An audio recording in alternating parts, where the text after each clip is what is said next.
¿Te animarías a repetir una misma tarea absurda durante horas sin saber por qué? Imagina una escoba vieja, un piso que ya brilla, y un maestro que te mira en silencio mientras el polvo inexistente vuelve a volar sobre la luz de la tarde. Bienvenidos a Motivación en 60 segundos, el espacio donde cada historia es un espejo que sacude lo cotidiano. Si todavía no lo hiciste, te invito a suscribirte, activar la campanita y dejar tu me gusta. Y te propongo una consigna. Contanos en los comentarios si alguna vez hiciste algo repetitivo que parecía inútil, y luego descubriste que había una enseñanza escondida. Leemos cada testimonio, porque este canal es un laboratorio de conciencia compartida. Hoy descenderemos al mundo enigmático de George Ivanovich Gurdjieff, un buscador incansable que creía que las palabras alcanzan poco cuando el sueño de la mecanicidad domina la vida. Su método no eran sermones pulidos, sino choques inesperados. Paradojas que desconciertan, ejercicios que raspan el orgullo, tareas que, a simple vista, carecen de sentido. Enseñaba que solo a través del roce con lo absurdo, con lo molesto, con lo aparentemente inútil, podíamos romper la carcasa del yo automático. Cierra los ojos un instante y escucha el crujido invisible del cepillo sobre la madera. Siente el viento que entra por la ventana del antiguo Instituto para el Desarrollo Armónico del Hombre en Fontainebleau, Francia. Allí, a comienzos de los años 20, los discípulos de Gurdjieff barrían sin descanso el mismo pasillo, llenaban un balde de agua para vaciarlo metros después, reconstruían una pared que semanas más tarde volverían a demoler. No era castigo, no era un capricho cruel, era un método afilado y preciso para encender la llama del darse cuenta. Imagina la escena, es invierno. La niebla cubre los jardines y el sonido de pasos sobre la madera vieja acompaña el silencio del salón principal. Un alumno lleva una piedra de un lado a otro, durante horas. Otro pule una baranda que ya está brillante. Uno más repite la misma frase hasta que su voz se quiebra. Nadie les explica por qué lo hacen. Pero todos sienten, en lo profundo, que algo en su interior se está desmoronando o despertando. Gurdjieff llamaba a esto crear fricción. Y esa fricción no era externa. Era interna. Era el roce entre la parte que se quiere ir y la que se queda, entre el impulso de abandonar y la voluntad de persistir. Cuando un discípulo se hartaba y preguntaba, ¿por qué?, el maestro no respondía con palabras, sino con una mirada que parecía atravesarlo por dentro. Los ejercicios no buscaban resultados prácticos. No se trataba de terminar la tarea, sino de observar quién eras mientras la hacías. ¿Te sentías víctima? ¿Superior? ¿Rebelde? ¿Sumiso? ¿Cuántas máscaras se caían en medio de ese movimiento repetido? En cada acción absurda se revelaban, con crudeza, las reacciones mecánicas que conformaban la falsa identidad del alumno.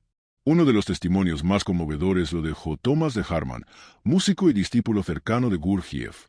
Contaba cómo una vez, agotado de cargar tierra sin motivo, estalló en furia. Arrojó la pala y gritó que todo era un sinsentido. Gurdjieff lo miró fijo, sin inmutarse, y luego dijo, «Ahora comenzamos». Porque solo cuando la superficie se rompe, aparece material con el que se puede trabajar. Estos métodos desconcertaban a muchos. Algunos abandonaban el instituto en pocos días, incapaces de soportar la incertidumbre. Otros se quedaban y, poco a poco, descubrían que el verdadero trabajo no era externo, sino sobre sí mismos. En cada repetición, en cada frustración, nacía una pregunta nueva. ¿Quién soy cuando nadie me mira? ¿Quién soy cuando no entiendo el porqué? Sus tareas eran como espejos distorsionados que mostraban lo que normalmente evitamos ver. Nuestra impaciencia, nuestro orgullo, nuestro deseo de reconocimiento.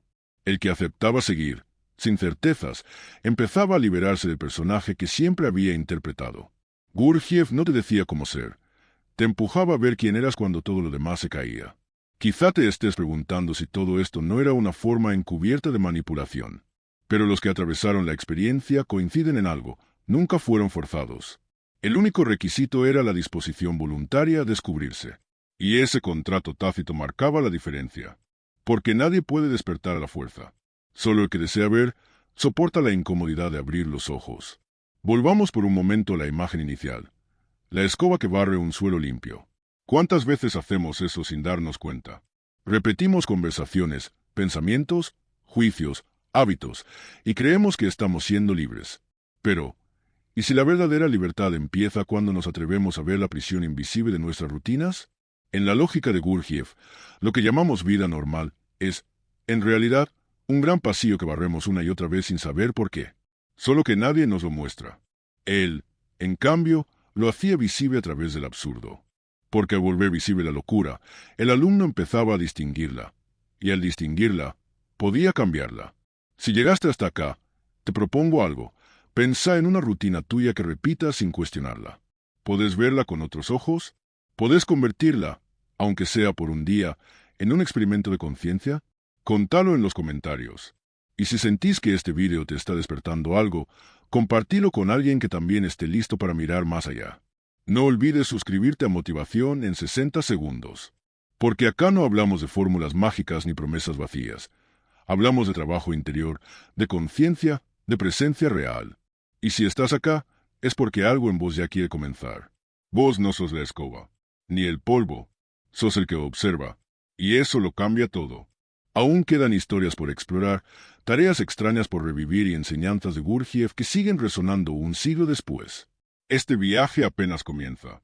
Y cada video es una oportunidad para mirarte en el espejo del absurdo y descubrir que, detrás de sinsentido aparente, late la posibilidad del despertar. El amanecer en el Château du Priore llegaba cubierto por una bruma azulina que parecía retener el aliento del bosque. El mundo despertaba lentamente, como si dudara en romper el hechizo nocturno. Entre las piedras húmedas del jardín, el rocío brillaba como un susurro de cristal. Desde el interior del edificio, una melodía temblorosa escapaba por las rendijas. Un viejo armonio, desafinado por los años, entonaba un himno armenio. Las notas flotaban, se mezclaban con el canto de los mirlos y penetraban las estancias aún adormecidas. Era el preludio de un día más bajo la mirada de Gurdjieff. En la cocina, algunos estudiantes, los más madrugadores, colocaban ollas de cobre sobre las llamas. El fuego crepitaba mientras ellos, aún entre bostezos, comenzaban sus tareas. De pronto, los pasos del maestro resonaron en el corredor. Gurdjieff entró con paso firme, envuelto en su gabán oscuro, el rostro inescrutable. Sin saludar, se detuvo en seco y señaló un rincón del suelo, el mismo que había sido frotado durante horas la noche anterior. «Sucio», dijo, con voz baja pero cortante. Los ojos se abrieron. El suelo brillaba. No había ni una mancha. La orden fue clara. 3 estudiantes debían volver a barrer ese suelo hasta el anochecer. «Solo deténganse cuando algo dentro de ustedes se detenga», murmuró el maestro mientras encendía su pipa y desaparecía entre las sombras. Nadie pidió explicaciones. Nadie se atrevió. Tomaron las escobas con manos perplejas y comenzaron. Entre los elegidos estaba Alexei, el joven ruso que había dejado atrás familia y patria para buscar la conciencia. También Anne, una violinista inglesa con alma sensible, y François, el excombatiente francés que aún llevaba la guerra incrustada en los huesos. Las escobas comenzaron a rozar la madera con un ritmo lento, como si intentaran despertar al suelo de un sueño. Al principio, hablaban entre ellos para aliviar la incomodidad. Anne evocaba sus conciertos pasados. François hablaba de trincheras y del olor espeso de la muerte. Alexei compartía fragmentos de libros y esperanzas. Pero el tedio es un ácido persistente. Pronto la conversación se volvió rezongo, las palabras pesaban y el cuerpo dolía. Cada movimiento parecía burlarse del esfuerzo. El suelo seguía limpio, impoluto, indiferente. A media tarde, el maestro volvió. Nadie lo oyó llegar. De pie, como una sombra más de pasillo, los miró en silencio. Luego dijo, sin alterarse, barrer hacia la dirección contraria. Y se fue. Un escalofrío cruzó a los 3. Anne sintió un nudo en el pecho. François apretó la escoba como si fuera su rifle de antaño. Alexei murmuró algo en ruso que nadie comprendió. Pero obedecieron. Las cerdas ahora se arrastraban en la dirección opuesta, y el cuerpo crujía como un instrumento mal afinado. Mientras tanto, en el patio, otros alumnos cargaban agua desde el pozo. Llenaban una tinaja para vaciarla a pocos metros. Lo repetían una y otra vez. El sonido del agua golpeando el fondo, el crujido de los baldes, las botas salpicadas, todo era un mantra físico. María, una costurera española, sentía las manos heladas, los dedos hinchados. ¿Para qué? ¿Qué sentido tenía? Se preguntaba una y otra vez. Pero seguía. Todos seguían. Porque algo, por debajo de la lógica, los empujaba a continuar. Esa noche, el fuego en la sala principal iluminaba rostros extenuados. Algunos alumnos decidieron irse. Abandonaron el instituto con los ojos enrojecidos y las manos vacías. Se despidieron con un murmullo, casi avergonzados. Pero otros, Los que se quedaban no podían explicar por qué lo hacían. Solo sabían que algo dentro de ellos había quebrado, y querían ver qué había del otro lado de esa grieta. Gurdjieff les sirvió pan negro y té caliente. Los miraba como quien observa crecer una semilla invisible. Al día siguiente, las órdenes se repitieron. Mismas tareas, mismos movimientos, mismo suelo, mismo balde. Pero algo, muy sutil, había cambiado. Alexei ya no discutía consigo mismo. Sentía que el silencio comenzaba a tener un peso propio. François se movía con una precisión que no venía del deber, sino de una especie de aceptación. No resignación, no sumisión. Una aceptación distinta, lúcida, limpia. Como si empezaran a escuchar un sonido que siempre había estado allí y que por fin podían distinguir. Una tarde, la luz entraba en diagonal por las ventanas. Anne barría sin apuro, sin esfuerzo. Su mente ya no fabricaba quejas. Se había quedado sin historias, sin excusas. Solo estaba allí, ella y la escoba. De pronto, algo brilló en la superficie. Su reflejo. Un rostro agotado. Sí, pero extrañamente calmo. Lo miró, y por un instante, no se juzgó. No deseó estar en otro sitio. No buscó sentido. Solo respiró. Y en ese acto mínimo, algo en su interior se acomodó. María, en el patio, levantaba un balde más. Pero esta vez no era una carga. Era un gesto. Un ritual. El peso del agua ya no era castigo, era presencia. El frío del metal, la humedad de la madera, el goteo a vaciarse. Todo le hablaba. Como si la vida, de pronto, hubiera afinado sus detalles. Como si nunca hubiera sentido, realmente, el agua hasta ese día. El gesto repetido había dejado de ser rutina para volverse revelación. Al séptimo día, Gurdjieff los reunió a todos junto al fuego. El silencio era tan denso que parecía tener forma. Nadie se atrevía a hablar. El maestro los observó y dijo, «Aquello que llaman yo no es más que un coro desordenado de voces. Solo cuando callan, aparece quien realmente escucha». Luego cerró los ojos y cantó.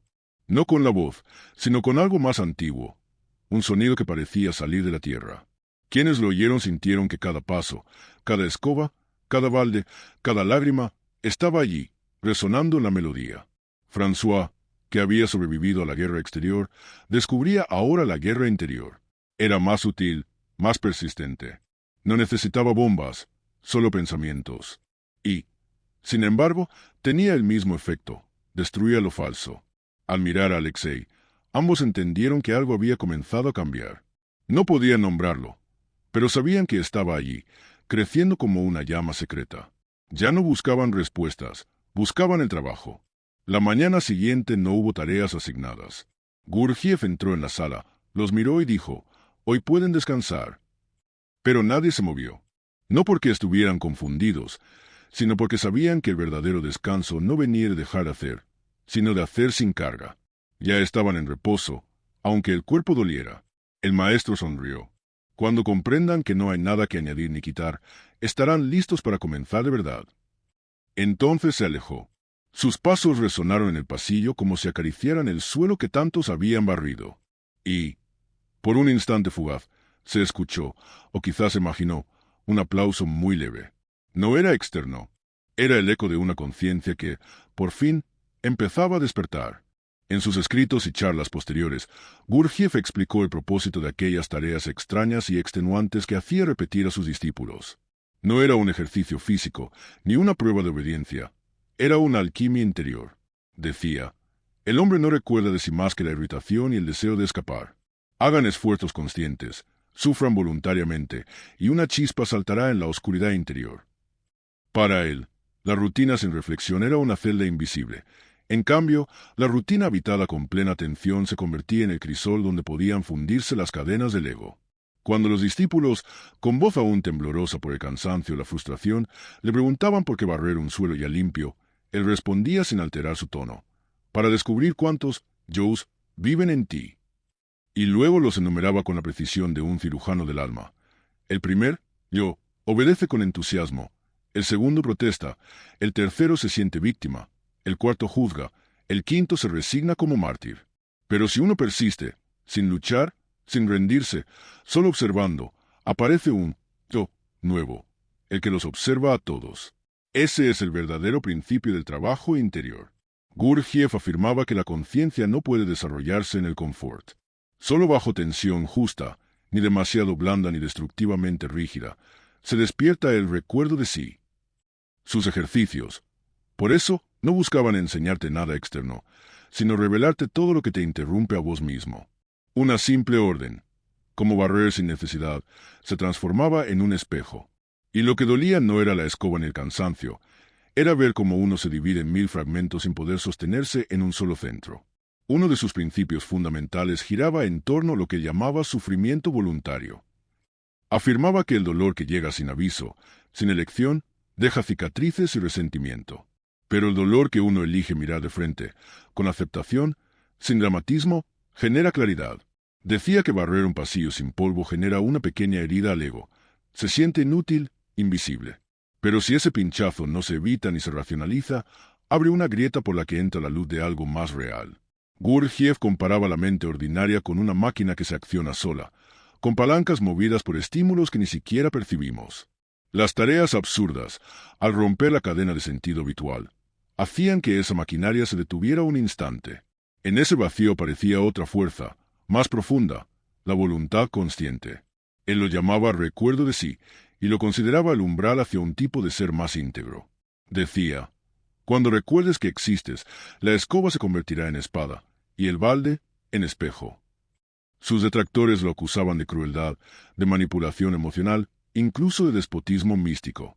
Pero él era implacable en su respuesta. Prefiero la crueldad de la verdad al consuelo de la mentira. No buscaba simpatía. Decía que la vida ya es un maestro brutal para quien tiene ojos, solo que la mayoría no ve. En cambio, él diseñaba condiciones para que los alumnos vieran con claridad lo que el mundo les mostraba en forma borrosa, que estamos dormidos, que reaccionamos sin darnos cuenta, que vivimos como sombras de nosotros mismos. Solía contar que en las calles de París veía ejecutivos con mirada vacía, corriendo tras relojes y cifras. En Moscú, obreros agotados que repetían movimientos sin alma. Para él, todos estaban atrapados en tareas sin sentido, pero sin saberlo. La única diferencia entre mis ejercicios y su vida, decía, es que aquí pueden verlo. Aquí, el sinsentido es intencional. Allá, es inconsciente y, por eso, eterno. A uno de sus alumnos le escribió en privado una frase que se conserva como un testimonio feroz y bello. No te engañes, el barrer no enseña nada por sí mismo. Lo que enseña es la llama interna que descubres cuando tu mente suplica descanso y tú, sin violencia, la miras implorar. Esa mirada limpia, sin juicio, sin huida, sin queja, es el verdadero comienzo. En ella se diluyen los nombres, los personajes, las exigencias. Queda lo que observa, lo que respira, lo que es. Esa experiencia, la de ver cuántos yo's hay en uno, no era solo filosófica para Gurdjieff. Era vital. Enseñaba que esos yo's no son uno mismo, son mecanismos, ecos, hábitos. Pero hay algo detrás, algo que no cambia con las emociones ni con el pensamiento. El testigo. Descubrirlo no era un acto mental, sino físico, real, como sentir el suelo bajo los pies por primera vez. Sus ejercicios eran métodos para llevarte hasta el borde donde podías mirar de frente esa multiplicidad y elegir no ser arrastrado por ella. Por eso, cuando alguien se derrumbaba, cuando un discípulo gritaba, «Basta», él no intervenía de inmediato. Esperaba, porque ese grito, ese límite, era sagrado. Allí nacía el verdadero trabajo. El que perseveraba más allá del umbral del absurdo encontraba otra calidad de sí, una presencia nueva, como si debajo de todas las máscaras viviera un ser silencioso, siempre a la espera. Muchos abandonaban el instituto sin comprender. Otros se quedaban y, años después, decían que los días más inútiles habían sido los más reveladores. No por lo que aprendieron, sino por lo que vieron en sí mismos. Esas tareas no buscaban formar discípulos sumisos, sino seres capaces de sostenerse desde adentro. Por eso, el objetivo no era obedecer, sino despertar. Y despertar es, siempre, una ruptura. En más de una ocasión, Gurdjieff fue confrontado con la pregunta, ¿por qué tanto sufrimiento para un poco de conciencia? Él respondía con una media sonrisa, porque es el único precio que no se puede falsificar. Y agregaba, la conciencia no se da. Se paga, con esfuerzo, con duda, con soledad. Pero una vez que aparece, ya no se pierde, porque es lo único que es tuyo de verdad. Sus enseñanzas no eran para todos. Requerían valor. Valor de permanecer en medio del sinsentido sin buscar consuelo fácil. Valor de mirar los propios monstruos y maquillarlos. Valor de fracasar sin rendirse. Valor de dejar caer todas las respuestas prefabricadas y quedarse con la única pregunta que importa. ¿Quién soy cuando nadie me ve? Ese, ¿quién soy?, no se respondía con palabras. Se respondía en el cuerpo, en el movimiento, en la respiración. Barrer, cargar, repetir. Cada gesto, si era habitado con conciencia, revelaba capas ocultas del yo. Una rutina común se volvía rito. Un ejercicio absurdo, meditación. Una protesta interna, oportunidad de ver lo que antes se ocultaba bajo la prisa y la explicación. Así, Gurdjieff convirtió lo ordinario en laboratorio. No necesitaba templos ni altares. Solo escobas, baldes y un grupo de seres humanos dispuestos a confrontarse consigo mismos. Su escuela no era para creer, era para ver. Y ver es más difícil que obedecer, más duro que rezar, más exigente que estudiar. Porque ver implica morir a la imagen que uno tenía de sí mismo, y nacer en el fuego de una atención desnuda. Lo que quedaba después, esa chispa, esa llama sin nombre, no podía explicarse. Solo podía vivirse. Era algo que miraba desde el centro del pecho, sin juicio, sin palabras. Algo que sabía que había algo más. No superior, no externo. Más íntimo, más verdadero. Y una vez encendida esa llama, nada volvía a ser igual. Porque uno ya no barría por obligación, sino por presencia. Regresa al presente. No el presente como concepto, sino al momento real, este instante, ahora. Observa tu día a día sin filtros. Tal vez no estás barriendo un pasillo vacío como los discípulos de Gurdjieff en Fontainebleau, pero hay otros gestos repetitivos en tu vida. Revisar el teléfono 30 veces por hora, deslizar el dedo sobre pantallas donde no ocurre nada verdaderamente nuevo, escribir los mismos correos, lanzar los mismos saludos mecánicos. Sonreír sin sentir, comer sin saborear, contestar sin escuchar. ¿Cuántas de esas acciones son, en esencia, tareas absurdas? Solo que, a diferencia de los ejercicios de Gurdjieff, estas no las elegiste. Ellas te eligieron a vos. Desde la inercia, Gurdjieff propondría un giro radical, transformar esa repetición inevitable en experimento voluntario. No necesitas irte al Cáucaso, ni aprender coreografías sufíes, ni barrer suelos ajenos. Basta lavar los platos. Sí, lavar los platos. Pero hacerlo de verdad. No mientras pensas en mañana, ni mientras discutís en tu cabeza. Mira el reflejo del jabón, escucha cómo el agua golpea la loza, sentí la temperatura en los nudillos. Permití que surja la incomodidad. Esto es aburrido, dirá una voz. Obsérvala. No la censures, pero tampoco le obedezcas. Lava el plato con el cuerpo presente. En lugar de escapar, sumergite. Ese plato es el mismo pasillo de madera donde Alexei barría el alma con escoba prestada. En el trabajo, podés sentir que llenas planillas sin sentido, informes que se olvidan al día siguiente. La mente quiere escapar, pero ensaya una microrevolución. Regálate 3 segundos de recuerdo. ¿Dónde está tu espalda? ¿Qué músculos se tensan al teclear? ¿Cómo suena la sala cuando nadie habla? De repente, la jaula se convierte en un gimnasio silencioso. Quizás el reporte siga sin cambiar el mundo, pero vos cambiás al llenarlo. Lo que era prisión se vuelve práctica. Cuando navegas redes sociales, ese gesto automático de deslizar el dedo es el balde que se llena de aire y se vacía otra vez. Y otra vez. Y otra. La próxima vez, detenete un segundo antes de scroll. Pregúntate, ¿qué estoy buscando? No te apures a responder. Quédate ahí, en el hueco incómodo. Tal vez descubras que detrás de ese impulso hay ansiedad. Y tal vez esa ansiedad es la misma que han sentido después de 10 horas barriendo sin sentido. Si logras observarla sin nombrarla, sin justificarla, se desinfla. Deja de gobernarte. Recuperas el mando. Recordá las palabras de Gurdjieff. El que barre se queja. El que observa aprende. Aplícalo a tu vida. No se trata de convertirte en un robot eficiente ni de renunciar a tus obligaciones. Se trata de volverlas conscientes. Cada gesto automático es una campana que llama a la lucidez. No necesitas muros antiguos ni rituales esotéricos. Tu cocina, tu calle, tu oficina, tu celular. Todos pueden ser tu priore si llevas la lupa de la atención en el bolsillo del alma. ¿Y qué pasa cuando no podés más? Cuando la cabeza grita que es inútil, que ya fue, que mejor distraerse. Es ahí donde empieza el trabajo. Justo ahí. No cuando todo fluye, sino cuando el hastío te ahoga. Ese instante es el umbral. Si lo atravesas sin huir, si podés mirarte sin justificarte, habrás dado el paso más grande. Porque no estás peleando contra la tarea. Estás viendo al yo que reacciona. Y en ese ver ocurre algo que no tiene nombre, pero que transforma. Gurdjieff decía que la conciencia es cara. No se consigue con ideas, ni con afirmaciones lindas. Se paga con esfuerzo, con atención sostenida, con momentos en los que todo dentro tuyo pide abandonar y vos seguís, no por obligación, sino por fidelidad a algo más profundo. El que insiste con los ojos abiertos, el que repite sin dormirse, el que ve su propia impaciencia sin cederle el volante, ese está entrenando un tipo de fuerza que no se compra en ningún curso. Tal vez crees que no tenés tiempo para esto, pero no se trata de agregarle cosas a tu agenda. Se trata de habitar lo que ya haces. No es una práctica extra. Es una manera distinta de estar. Respirar mientras respondes un mensaje. Sentir el peso del cuerpo mientras esperas el ascensor. Escuchar realmente lo que otro dice sin preparar tu respuesta. No requiere minutos nuevos, sino calidad en los que ya tenés. Hay una belleza escondida en lo más simple cuando lo haces con presencia. Lavas una taza, pero no estás apurado por terminarla. Estás en ella, en ese instante. Sentí su textura, su forma, la tibieza que se va. En ese acto mínimo, el ego no puede afirmarse, porque no hay historia que contar, ni imagen que sostener. Solo hay contacto con lo real. Y eso es revolucionario.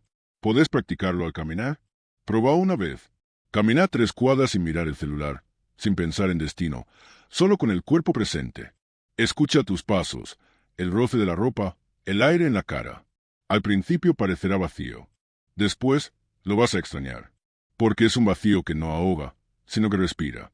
Un silencio donde por fin puedes oírte de verdad. No se trata de hacerlo perfecto. Se trata de empezar. Gurdjieff decía que una gota constante horada la piedra. Hoy, una vez. Mañana, 2. Luego, se vuelve natural. No es iluminación súbita. Es una vela encendida que no dejas apagar. Y cuanto más la proteges del viento interno, más ilumina. Quizá un día descubras, como Anne, que el gesto que más detestabas te devolvió el rostro más sincero. Quizá al fregar, al escribir, al caminar, al callar, te reconozcas por primera vez. No como personaje, no como idea, sino como el que está presente. Ese que observa sin empujar, que elige sin forzar, que respira sin buscar escapar. Y si una noche, después de mucho cansancio, te preguntas, ¿para qué todo esto? Respondete como Gurdjieff, para recordar que existo. No hay meta más alta, no hay tarea más urgente.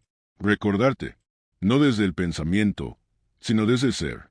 Recordarte en medio de todo lo que ocurre, como un hilo de oro en medio de lo cotidiano. Porque ahí, en medio de tus pequeñas repeticiones, vive la puerta al despertar. No en el cambio externo, sino en la forma en que te relacionas con lo que ya hay. No hay pasaje secreto. No hay atajo. Hay ahora. Hay voz. Y hay una escoba invisible que espera que la tomes con las 2 manos, no para barrer, sino para ver. Gracias por acompañarnos en esta travesía a través del polvo, el agua y la mente que se resiste a sí misma. Si este relato encendió siquiera una chispita en tu interior, detén el vídeo un instante y regálate un gesto consciente. Suscríbete Motivación en 60 segundos, pulsa me gusta y compartí en los comentarios tu experiencia. ¿Cuál es tu tarea absurda de hoy? ¿Qué repetís sin pensar, sin cuestionar, sin habitar? Nombrarlo ya es un primer paso. Tu testimonio, por mínimo que parezca, puede ser la linterna que otro necesite en medio del túnel. A veces, una frase basta para mover una piedra que llevaba años clavada en el alma. Recordad siempre, no todos los despertares vienen envueltos en luces celestiales ni en experiencias místicas. A menudo, el verdadero milagro se presenta con la forma más sencilla y discreta. El sonido sordo de una escoba sobre un suelo que ya está limpio, el vaivén inútil de un balde que se llena y se vacía, una cuchara que remueve el café mientras la mente quiere estar en otro lado. La presencia no necesita grandes escenarios, solo necesita que estés realmente. Gurdjieff lo decía sin adornos, no busquen milagros. El milagro es despertarse mientras barren el patio de la vida. Esa frase no es solo una enseñanza, es una brújula. Un llamado a convertir lo banal en revelación, lo repetido en sendero, lo invisible en altar. La vida no espera que estés listo, la vida ya está ocurriendo. Y cada instante es una oportunidad de verte. No en lo extraordinario, sino en lo simple, en lo que siempre estuvo ahí. Pase lo que pase allá afuera, la agenda, el caos, el clima, el tránsito, las noticias. Lo esencial ocurre adentro. Allí donde podés detenerte a observar, a escuchar, a habitar el momento como si fuera el único. Porque lo es. No hay momento más importante que este. No hay después se compense la presencia que ahora no das. Cada vez que recordas que estás respirando, estás de regreso. En vos, en tu centro. Y si la tarea es dura, si te cuesta, si todo en vos grita quiero terminar, no lo tomes como un fracaso. Todo lo contrario. Ese grito es parte del proceso. Es la fricción que Gurdjieff buscaba con sus ejercicios. No para torturarte, sino para revelar al que observa detrás de todos tus personajes. El que se enoja, el que duda, el que quiere escapar, el que obedece sin entender. Míralos a todos, pero no te confundas con ellos. Vos sos el que los ve pasar. Cuando te sientas frustrado, recordá esto: el esfuerzo no está en la acción misma, sino en sostener la conciencia dentro de la acción. No es lo que haces, es cómo lo haces. No es si lavas un plato o escribís un informe o cambias un pañal. Ese podés estar allí, completo, sin necesidad de escapar. Porque si realmente estás, todo cambia. No afuera, adentro. Y eso es lo único que importa. Nos despedimos. Sí, pero la práctica comienza ahora. Justo ahora. En el instante en que cierres esta ventana y la vida te vuelva a reclamar. Entonces te vas a encontrar con una encrucijada invisible. Barrer por rutina o barrer por despertar. Teclear como un reflejo o teclear con presencia. Mirar sin ver o mirar de verdad. Esa decisión no necesita palabras. Se da en un segundo. En el próximo. En este. Compartí este video si sentís que puedes sembrar una pregunta en otro corazón. No sabes quién está necesitando justo eso. Una pausa, una sacudida, una mirada nueva sobre lo que parece igual de siempre. A veces una historia despierta a quien ya había olvidado que era posible vivir despierto. No subestimes el poder de un clic, de un comentario, de una idea que viaja. Y cuando regreses, porque esperamos que lo hagas, te vamos a estar esperando con más relatos, más herramientas, más recordatorios de que el camino no está en otro lugar, ni en otra vida, ni en otro cuerpo.